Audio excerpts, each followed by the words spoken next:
Today we'll delve into the concept of skillful means and of some aspects of it that have been termed paternalistic. This is the arising of the early Mahayana, this ferment of ideas that contain both important advances as well as some potential dangers. A really exciting and interesting period in Buddhist history. During this period, the concept of skillful means became a particularly powerful idea. In early Buddhism, however, skillful means essentially simply meant the Buddha's capacity to teach a variety of different people and to bring them to fruition. The Buddha himself was understood to be somebody who was incapable of lying. As the Buddha himself said, "Mendicants, for an individual who transgresses in one thing, there is no bad deed they would not do, I say. What one thing? It is this, telling a deliberate lie." While the Buddha spoke often in metaphor and in parable, he typically made it very clear when he was doing so. There's no indication in the early suttas that the Buddha was to have been taken in any other way than literally most of the time.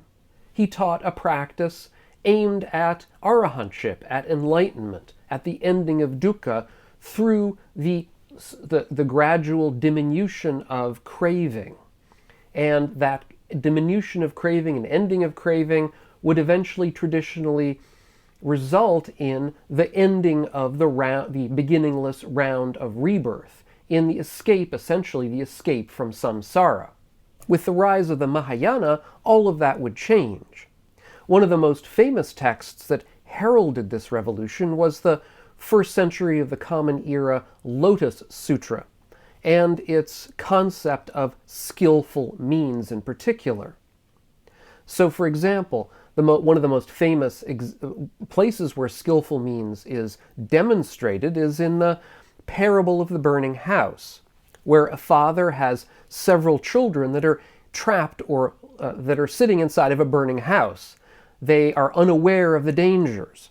And so in order to get them out of the house, the father claims that there are 3 different carts for them to play with, toy carts, each one pulled by a different animal.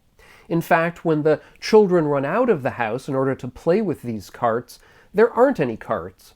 Instead, the father gives them each a grand chariot pulled by the same animal. The claim in the Lotus Sutra is that the father has not deceived his children, that no deception has taken place because he was able to save them from the fire.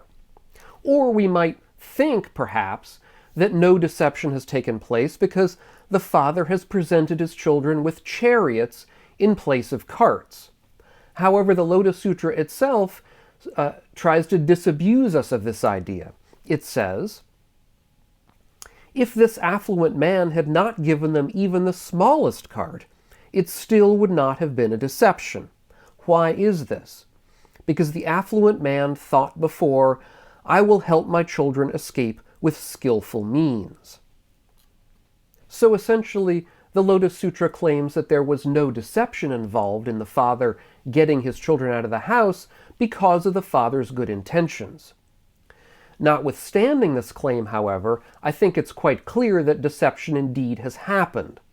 The father enticed his children out with the claim that there were 3 carts. The father knew that there were no carts, and yet he said that all the same. Now, arguably, this is a deception with a good reason. The father had a good reason to, perhaps, to deceive his children. Nevertheless, it is a deception. Now, why is this case important? Well, it's important because it's all a grand metaphor. The old man, the father, stands in for the Buddha. He's the Buddha. The 3 carts that the old man promises the children are the 3 aims of early Buddhism, the teachings of early Buddhism. One being the arahantship, one being the pratyeka Buddha, or lone Buddha, who discovers enlightenment on their own without having been taught, and the third being the goal of the Buddha himself, the Buddha goal. And in place of these, the father gives the children 3 identical grand chariots, those chariots stand in for the one true goal that the Buddha is actually teaching us all, which is the goal of the Mahayana, the Buddha goal.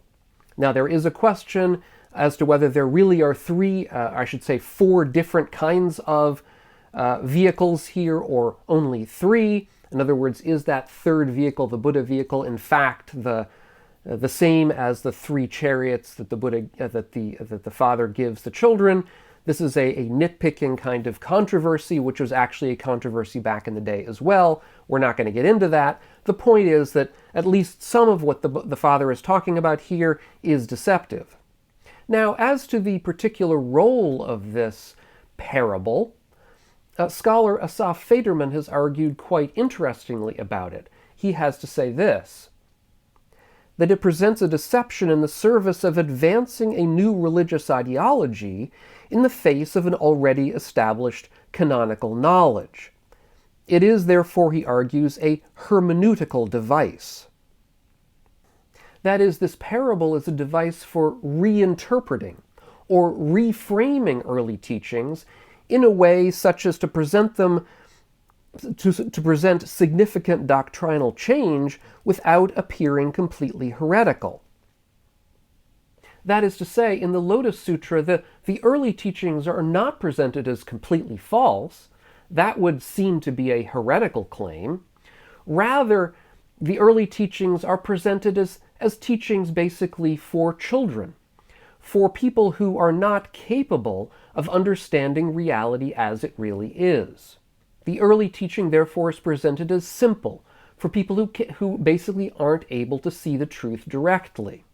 Just as the toy carts that the father claims are outside are intended to entice the children out of the burning house, because the children are unable to understand and see the danger of the fire for themselves. They don't see the truth of that danger. Therefore, they have to be subtly deceived in a way that is beneficial for them. Scholar Damien Kuhn terms this the paternalism of the Lotus Sutra, where practitioners of the early Dharma are presented as relatively incompetent, as unable to see the true dangers that surround them, and as therefore needing to be sort of enticed out of that by subtle forms of deception. And this is, at times, the attitude one hears even nowadays, where the early texts are presented as a kind of a kindergarten Buddhism that is intended for lesser audiences. That is indeed how I heard one of my own teachers, a Mahayana teacher, presenting these facts to me many years ago. And there are, of course, also terms of disparagement within the texts. Terms, most famously the term Hinayana, which means the lesser vehicle or the inferior vehicle. Sometimes this term is claimed not to have a disparaging connotation. However, literally that is the connotation. And Hinayana, or the lesser or inferior vehicle, is always expressed in contradistinction to the Mahayana or greater vehicle. The main problem here seems to be one of conceit. That is to say, of comparing oneself and one's views to others, and of believing or concluding that one's own position, one's own self, one's own views are superior to those of others. But to be fair, there is conceit on all sides. As we've just seen, there's the conceit that holds that the early material is childish and lesser in some sense, and so therefore is really only serves as a kind of an illusion or deceit made by the Buddha. On the other hand, there are those who say that the early material is the only true Buddhism, and all that comes after is somehow fake or illusory itself. That also is a form of conceit. And I think it's critical to distinguish between legitimate historicism and illegitimate conceit. That is to say, historicism is the essentially incompletable kind of task of finding out what the early teachings might have been from our literary evidence, which is really the only evidence that we have. This task is essentially incompletable because our evidence does not allow us to complete it. There's always going to be some issues that are insoluble because we don't have evidence for them, or the evidence is always going to be controversial. So insofar as we ever get at what the historical Buddha might have said, it's always going to be a matter of interpretation. It's always going to be a matter of some controversy, and never going to be the sort of thing that we can determine with complete certainty. That said, we can, with some degree of reasonableness, determine early texts from texts that came later. We know, for example, that the Lotus Sutra was responding to earlier texts that had been around for centuries, earlier ideas that had been around for centuries, as Asaf Federman explains. It is itself a kind of polemical text. And therefore we know that these later texts are not literally historical. They cannot have been spoken by the literal historical Buddha because they came centuries after his lifetime. The Lotus Sutra itself was intended for a hermeneutical purpose, that is to say, an interpretive purpose, to give justification for a very new, a wholly new interpretation of the Buddhist Dharma. However, this does not imply that such texts as the Lotus Sutra are somehow not authentically Buddhist. Authenticity is not a historical matter, it's a matter of faith and practice. It's a matter of the religion, not the history. Indeed, historically, such texts as the Lotus Sutra are clearly Buddhist. There's no question about that. There's more to Buddhism than the historical Buddha. There's more to Buddhism than early Buddhism. Indeed, the Buddha himself is more than simply a historical person. Even in the times of early Buddhism, there were claimed to be many Buddhas. And so being a Buddha was more of a larger kind of matter than being a single particular historical human.